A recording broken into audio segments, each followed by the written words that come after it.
This is The State of the World.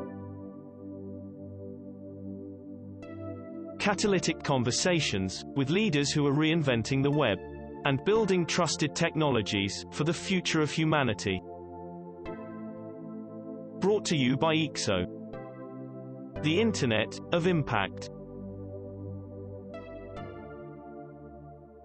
So welcome, Gregory. It's really great to have you in conversation today. We speak a lot, you and I, and not often do we get 15 minutes just to pause for a second or for 15 minutes and take stock, not only about what we're doing, but also our reflections on what's happening in the world. And so before we kick off, would you like to just introduce yourself to the audience? I think most people know you, but just a quick intro would be wonderful. Yeah, well, hello. Thanks so much, Sean. Grateful to be here. Yeah, my name is Gregory Landua. I'm the CEO of Regen Network Development Incorporated and a co-founder of Regen Network, which is it's a bit of public infrastructure for ecological accounting. And that includes a public blockchain, and it also includes tools for monitoring, reporting, and verifying ecological state and creating agreements and contracts and assets out of that ecological state. And, and then in the future, trading, swapping, and bundling those into instruments and, sort of creating a decentralized and regenerative finance infrastructure. And so, as Sean was noting, he and I talk a lot, and we're very deeply in partnership with ICSO, helping develop this Internet of Impact. And yeah, I'm just grateful to be here, excited. Calling in from Western Massachusetts in the northeastern part of the US. So yeah, that's a little bit of my world in a nutshell. Wonderful. Welcome. And so, Gregory, we speak a lot about state. Obviously, that's quite a buzzword and an operational principle of blockchains. And what we're working on collectively is how do we take the state of the world and put that into a blockchain and digital system that enables us to do things differently. But before we do that, there's a lot going on in the world, and there's a lot that's changing. What's at the top of your mind today amongst all of the changes in the world and all of the state of the world that's really kind of got your attention right at the moment? Because in those reflections, I think we often identify tipping points, hopefully before they actually become too evident, because that allows us, to be more proactive and to really respond with the work that we're doing. Yeah, I mean, so for me, there's sort of an intersecting set of facts that I think are clearly visible to those who are looking, but not broadly understood. And I think we've gone past the tipping point of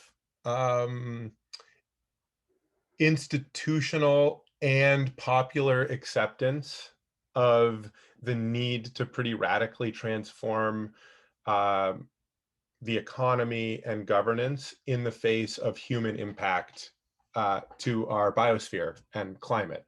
And so some of the facts that I would share that sort of reinforce that opinion are, I guess maybe it was at this stage, maybe 8 or 10 months ago, the Bank of England announced that they were pricing carbon on the balance sheet of companies, and they wouldn't be making loans, investments into companies that didn't appropriately have a plan, a net zero plan, and appropriately incorporate the cost of the negative externality of atmospheric carbon emissions. So the Bank of England said that.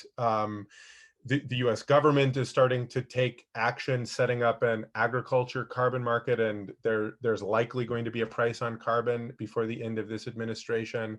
Swiss reinsurance company, Swiss Re, world's biggest reinsurance company, is also starting to not insure companies that don't have plausible climate plans. So these are sort of like facts in terms of the institutional makeup, that it has now become internalized, and there's sort of part of the fiduciary responsibility of executives in large public companies is now going to be climate action. And I think that is not broadly understood, that is now the case. That's not something that is like maybe going to happen in the future or we think might be nice. And that's going to fundamentally change the way that the sort of the neoliberal global economy works. Okay, so that's sort of like fact pattern number one. Fact pattern number two is around blockchain, Bitcoin, DeFi. I think DeFi is now 5% or so of the global financial market. Elon Musk, first adopted Bitcoin and then sort of threw Bitcoin under the bus with the energy concerns, and it started to surface all of the work that has actually been happening in the blockchain world around climate finance and energy accounting. And so that's sort of like fact pattern number two. And I actually think that all of this leads me to believe that there's going to be sort of an intersection between the sort of conventional economy, which now is embracing climate reality, and the sort of decentralized finance approach and blockchain approach, which is now embracing the climate reality. And in some way, we're going to see cooperation and competition between these two approaches to economics, governance, and markets. And as I said, there's going to be cooperation and competition taking place.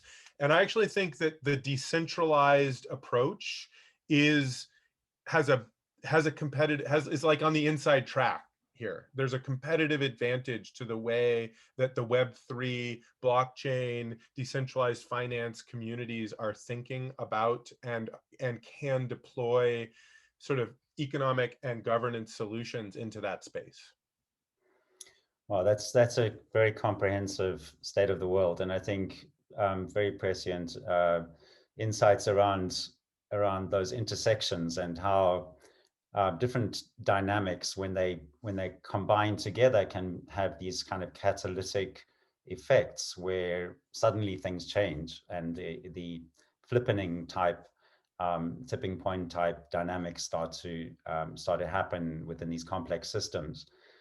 So what are you working on right now? Obviously, Regen, has a very ambitious and broad scope of work, both within the context of Regen Network and also in the broader context of the Cosmos ecosystem, Interchain, and so on. But what are you working on now that you would say you have the most hope for bringing about these catalytic changes, particularly, I think, in the area that you have spoken about, which is in the decentralization of these financing processes? What do we mean by decentralization? What are the specific things, the technologies, the building blocks for this that you're working on, and that you're particularly optimistic have an opportunity to really bring about catalytic changes?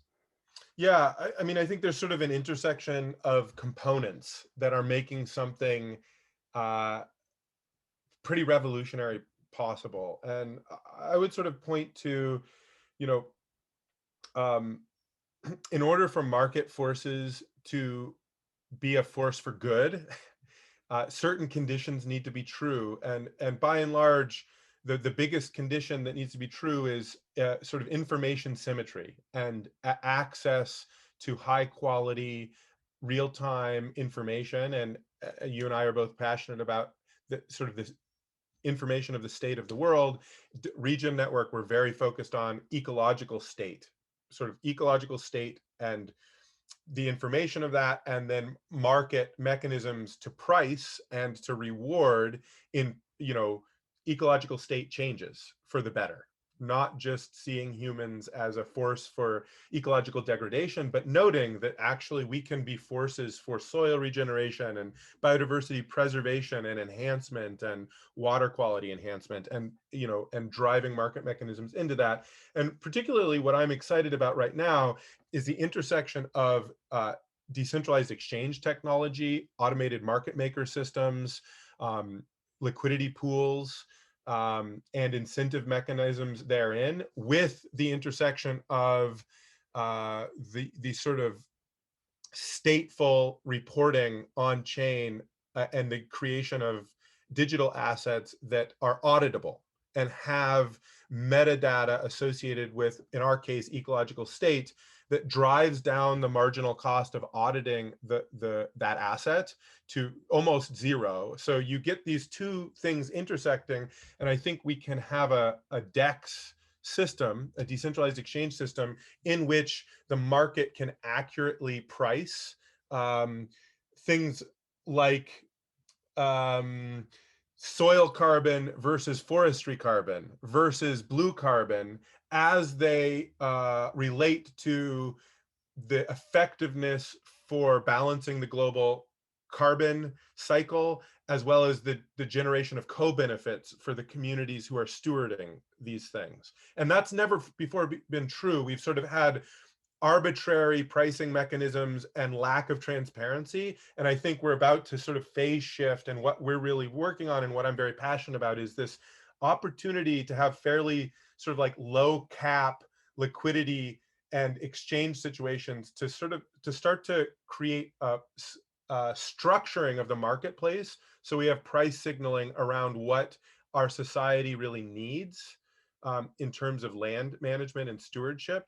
And then out of that, the interesting thing is, I think a lot of projects and people and institutions tend to focus on wanting to sort of create the perfect atomic unit standard of carbon for an offset or something like that. And I think that that's backwards. I think what we actually need is the tools to create structured markets and outline the differences between different assets and the benefits, and use price signaling to benefit that, and then aggregate and create indexes and sort of second order standards that then have a higher degree of sort of fungibility and exchangeability, and plug that into the financial system. So I know that's probably, like lightning fast, and I just covered a lot of ground speaking very quickly, but that's what I'm, particularly in the next 8 months or so, that is going to become into the world. And I think it's going to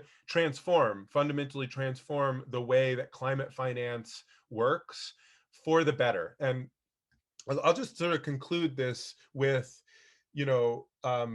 the fact that the world has woken up to ESGs and SDGs and climate finance is not enough to ensure that this happens correctly. In fact, there's the hazard that we create, that there's institutional capture, and that there is corruption, and that these markets don't actually catalyze the positive changes in people's lives and an ecological state that we need. And we have to do it right. Like the wave is here, we have to surf it. The wind is at our backs, we have to use it. But there is a big hazard that this happens in a way that is that doesn't actually land the change we need. And I really do believe that sort of the Web3 approach to governance and transparency for this economic transition is sort of the utmost importance. So, taking out of all of that, if we distill like one question, insight, or action that listeners can take from all of this wisdom and insight, what would be the sort of one thing that you would like to leave? What's the sort of take-home message, the catalytic idea out of all of this? For me, it's humans can be and must be a force for regeneration.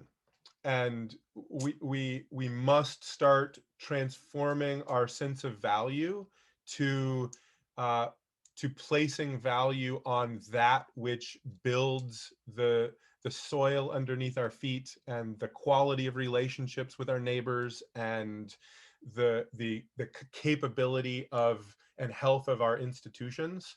And that can all, we can create virtuous cycles amongst that. And so people unlocking the creativity around that and starting to look for places to imbue and reinvent value for regenerative relationships, I think is enormously exciting. Thank you so much, and I look forward to continuing this conversation. Thanks so much, Sean, and great to be in the ICSO community, and thanks for hosting these conversations. Wonderful. Thank you, Gregory.